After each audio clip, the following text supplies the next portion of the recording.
Hi friends, உங்க எல்லாருக்கும் என்னுடைய அன்பான வணக்கம். இது ஷர்மிளா பிராங்கோவின் அரசன் நீ அசுரனாய் நிற்கிறாய் நாவல் பகுதி 11.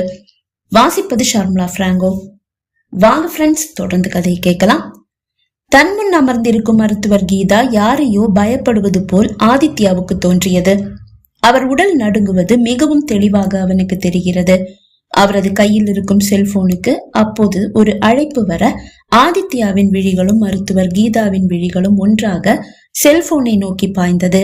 ஏதோ ஒரு எண்ணிலிருந்து அழைப்பை ஏற்றுக்கொண்டவர் ஹலோ என்று கூறுவதற்குள் அழைப்பு துண்டிக்கப்பட்டது. தொடர்ந்து அவரது வாட்ஸ்அப்புக்கு படபடவென்று 4-5 மெசேஜ் வந்தது. எடுத்து வாசித்தவரின் முகத்தில் கலவரம். என்னாச்சு டாக்டர், ஏதாவது பிரச்சனையா? யாரோ மெசேஜ் பண்ண மாதிரி இருக்கே. ஒரு கால் கூட வந்தது. யார் இது? ஆதித்யா கேட்க, கால் பண்ணது யாருன்னு தெரியல, ஹலோன்னு சொல்றதுக்கு முன்னாடி கட் பண்ணிட்டாங்க. மெசேஜ் பண்ணது என்னுடைய கணவர். ஏதாவது பிரச்சனையா? இல்ல பிரச்சனை எதுவும் இல்ல. சாயந்தரம் என்ன கூப்பிட வர முடியாதுன்னு மெசேஜ் பண்ணியிருக்காரு. உங்க கணவர் என்ன வேலை பாக்குறாரு? அவரும் டாக்டர் தான். இந்த ஹாஸ்பிட்டல் தானே வேலை பாக்குறாரு? இல்ல அவர் இந்த ஹாஸ்பிட்டல்ல இல்ல, வேற ஹாஸ்பிட்டல்ல வேலை பாக்குறாரு. ஓகே, இனி நாம நம்ம விஷயத்துக்கு வரலாமா? Yes sir. டாக்டர் அந்தாதி நந்திதாவை அட்மிட் பண்ணிட்டு உங்களுக்கு தானே கால் பண்ணாங்க? ஆமா சார். 2 பேரும் வீடியோ கால்ல பேசிட்டே தானே நந்திதாவுக்கு ட்ரீட்மெண்ட் கொடுத்தீங்க? நோ சார், நான் வீடியோ கால் பண்ணது சரிதான், ஆனா ட்ரீட்மெண்ட் எதுவும் கொடுக்கல. அதுக்கு முன்னாடியே நோயாளி இறந்துட்டாங்க. ஓகே, ட்ரீட்மெண்ட் கொடுக்கறதுக்கு முன்னாடியே நந்திதா இறந்துட்டா. ஆனா ஸ்கேன் பண்ணதாகவும் நந்திதா கர்ப்பமா இருந்ததாகவும் டாக்டர் அந்தாதி சொல்றாங்களே, அது எப்படி? சாரி சார், டாக்டர் அந்தாதி வேணும்னா ஸ்கேன் பண்ணி இருக்கலாம். எனக்கு அதை பத்தி எதுவும் தெரியாது. ஆனா நந்திதா கர்ப்பமா இருக்கல, அது மட்டும் உறுதி. அது எப்படி உங்களுக்கு தெரியும்? பதில் கூற முடியாமல் விழித்தார் டாக்டர் கீதா. சரி, அதை விடுங்க. டாக்டர் அந்தாதி ஸ்கேன் பண்ணதா சொல்றாங்க. ஆனா அப்படி ஒரு ஸ்கேனிங் ரிப்போர்ட் எதுவும் நந்திதா ஃபேமிலிக்கு கைமாறப்படலையே. சார், அதை பத்தி எனக்கு எதுவும் தெரியாது சார். இந்த கேள்விகளை நீங்க டாக்டர் அந்தாதி கிட்ட தான் கேட்கணும். என்கிட்ட கேக்குறதால எந்த பிரயோஜனமும் இல்ல. நான் அன்னைக்கு டியூட்டியில இருக்கல. நோயாளிக்கு நான் எந்த ட்ரீட்மெண்ட்டும் கொடுக்கல. நோயாளிய நான் பார்க்க கூட இல்ல சார். அப்படி இதுக்காக என்கிட்ட இந்த மாதிரி கொஸ்டின் எல்லாம் கேட்டுட்டு இருக்கீங்க? அப்படின்னா உங்களுக்கு இத பத்தி எதுவும் தெரியாது? தெரியாது சார். இத பத்தி உங்களுக்கு ஏதாவது தெரியணும்னா அந்தாதி கிட்ட தான் நீங்க விசாரிக்கணும். அந்தாதி கிட்ட விசாரணைய முடிச்சிட்டு தான் டாக்டர் உங்ககிட்ட வந்திருக்கேன். அவர் மென்று விழுங்குவதை கண்டவன், ஓகே இப்ப நீங்க போலாம். ஆனா திரும்பவும் நான் உங்களை விசாரிக்க வேண்டியதா இருக்கும். நான் திரும்பவும் வருவேன். சார், நான் டியூட்டிலேயே இல்லைன்னு சொல்றேன். அப்புறம் எதுக்காக சார் திரும்ப திரும்ப வந்து என்ன விசாரிக்கணும்? கோபமாக கேட்ட டாக்டர் கீதாவை அதே கோபத்தோடு பார்த்தவன், நீங்க டியூட்டியில இருந்தீங்களா இல்லையான்னு நான் கேட்கல. நடந்தது என்ன, உண்மை என்ன, அத மட்டும் தான் கேக்குறேன். அத நீங்க சொல்லாத வரைக்கும் உங்களை நான் விசாரிச்சுட்டே தான் இருப்பேன், உங்ககிட்ட இருந்து உண்மையான பதில் கிடைக்கிற வரைக்கும். புரிஞ்சதா டாக்டர்? டாக்டர் கீதா பதில் ஒன்றும் கூறவில்லை. நீங்க சவுண்ட் கொஞ்சம் உயர்த்தினதும் நான் சைலண்ட் ஆயிடுவேன்னு நினைச்சீங்களா? உண்மைய மறைக்கிறவங்களும் குற்றவாளி தான், அத மறந்துடாதீங்க. இப்ப நீங்க போலாம். ஆனா தேவைப்படும் போது நான் கூப்பிடுவேன், நீங்க வந்து இருக்கணும். அப்ப எல்லாம் நான் கூப்பிடுற இடத்துக்கு நீங்க வரணும். இப்ப ஏதோ போனா போகட்டும்னு ஹாஸ்பிட்டல்ல வந்து விசாரிச்சேன்.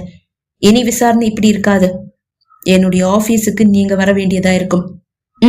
நீங்க போலாம். உஷ்ணமான அவனது வார்த்தைகளில் டாக்டர் கீதா வெந்து உருகவே செய்தார். தலையை தொங்க போட்டுக்கொண்டு அவர் வெளியே வர பதற்றத்தோடு அங்கும் இங்கும் நடந்து கொண்டிருந்த டாக்டர் சரத் அவரை கண்டதும், என்னாச்சு டாக்டர், ஏதாவது உளறிட்டீங்களா என்று கேட்டார். இல்ல, நான் எதுவும் உளரல. நல்லது.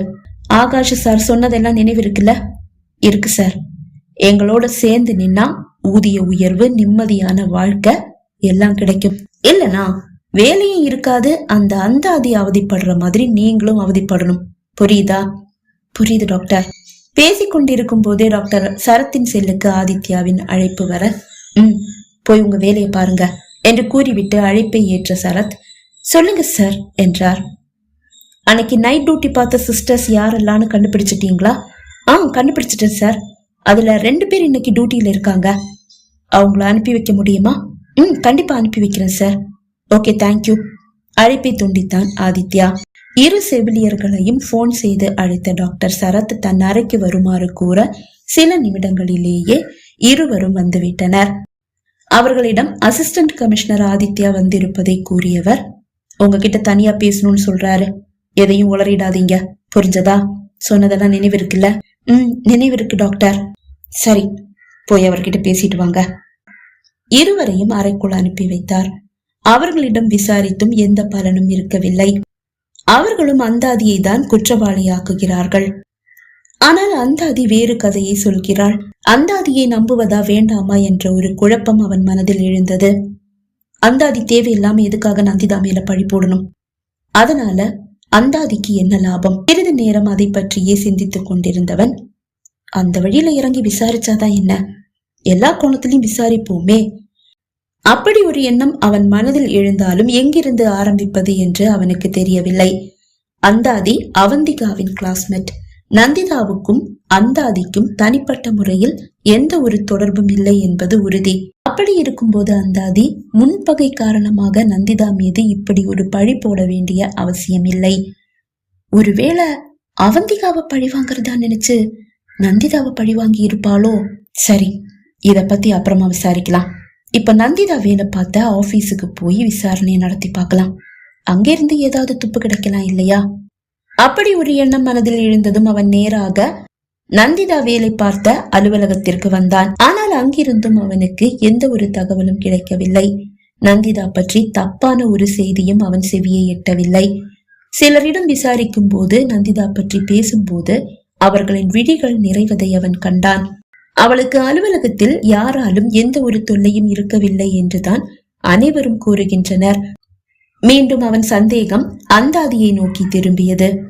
அவகிட்டதான் ஏதோ தப்பு இருக்கு, ஆனா அது என்னன்னு தெரியல. ஒருவேளை அவந்திகா கிட்ட விசாரிச்சா இத பத்தி ஏதாவது தெரிஞ்சுக்க முடியுமா? அவந்திகா கிட்ட பேசி பார்க்க வேண்டியதுதான் என்று முடிவு செய்தவன் நேராக வீட்டிற்கு வந்தான். இன்றும் அவந்திகா வீட்டிற்கு வந்திருக்கிறாள். அம்மாவோடு ஹாலில் அமர்ந்து அவள் பேசிக் கொண்டிருக்க நேராக தன் அறைக்கு வந்த ஆதித்யா உடைகளை களைந்துவிட்டு அறையிலிருந்து வெளியே வந்து ஹாலில் அமர்ந்தான். ரிமோட்டை எடுத்து அவன் டிவியை ஆன் செய்ய அம்மாவோடு ஏதோ பேசிக் கொண்டிருந்த அவந்திகா பேச்சை அப்படியே நிறுத்தி கொண்டாள். நீண்ட நாட்களுக்கு பிறகு ஆதித்யா ஹாலில் வந்து அமர்ந்தது அவர்களுக்கு வியப்புதான். அவன் உடனே எழுந்து சென்று விடுவான் என்று சிறிது நேரம் இருவரும் அமைதியாக காத்திருந்தனர். ஆனால் அவன் எழுந்து செல்லவில்லை. அம்மா, நாம ரூம்ல போய் உட்காரலாமா என்று கேட்டபடியே அவந்திகா எழுந்து கொள்ள, அவந்திகா, நான் உங்ககிட்ட பேசணும் என்று கூறி அவளை தடுத்தான் ஆதித்யா. நின்று நிதானமாக திரும்பி அவனை பார்த்தவள், என்கிட்ட என்ன பேசணும் என்று கேட்டாள். ஒரு கேஸ்ல நான் டாக்டர் அந்தாதியை அரெஸ்ட் பண்ணிருக்கேன். அந்த கேஸ் விஷயமா உங்ககிட்ட விசாரிக்கணும். அந்தாதி பத்தி விசாரிக்கணும். அந்தாதி பத்தியா? அவள் விழிகளில் வியப்பு. ஆமா, அவளதானே நீ போதை மருந்து கடத்தின கேஸ்ல அரெஸ்ட் பண்ணிருக்க?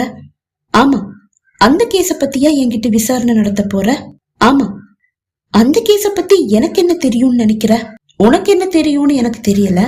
நான் ஒரு சில கேள்விகளை கேட்பேன், அதுக்கு மட்டும் நீ பதில் சொல்லு போதும். கேளு. முதல்ல நீ உட்காரு.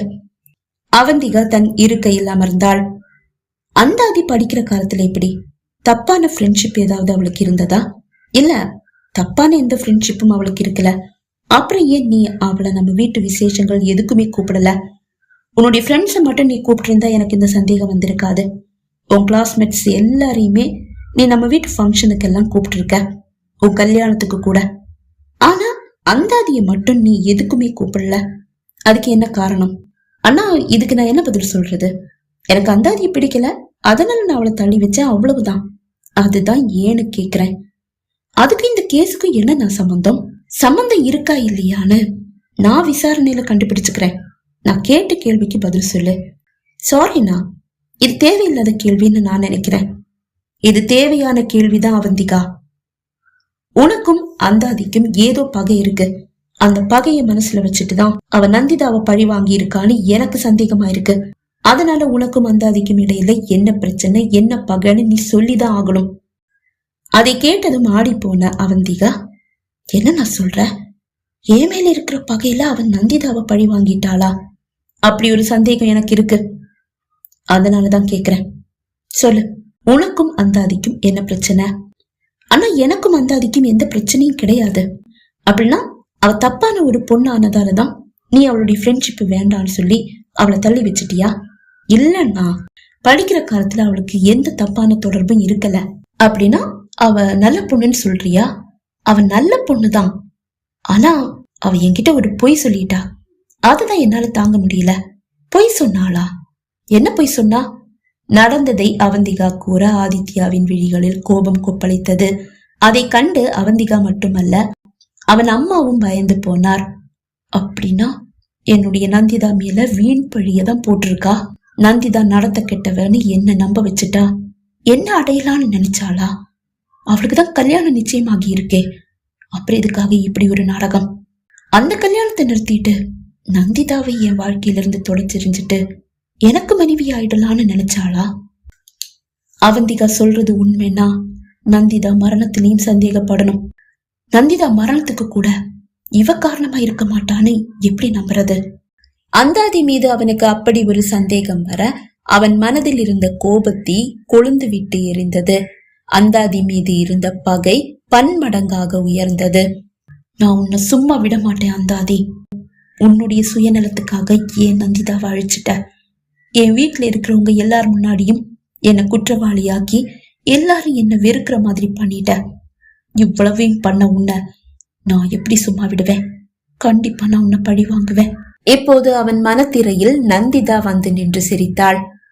கோபமாக ஜொலித்துக் கொண்டிருந்த அவன் விழிகளில் இருந்த கோபம் மறைந்து வேதனை நிறைவதை அவந்திகாவும் அம்மாவும் கண்டனர். உன்னுடைய மரணத்துக்கு நான் தான் காரணம்னு எல்லாரும் வீண்பழி சுமத்துனாங்க. ஆனா இப்ப உன்னுடைய மரணத்துக்கு நானே காரணமாயிட்டேனே நந்திதா. அந்த அந்தாதி உன்னை வேணும்னே கொலை பண்ணிட்டாளே. அவன் இதயம் வேதனையில் துடித்தது. அந்த வேதனை கண்ணீராக அவன் விழிகளில் இருந்து மெல்ல எட்டி பார்க்க சட்டென்று எழுந்து தன் அறைக்குள் சென்று மறைந்தான் ஆதித்யா. பகுதி 11 நிறைவடைந்தது. பகுதி 12 உங்களை சந்திக்கும் வரை விடைபெறுகிறேன். நன்றி, வணக்கம்.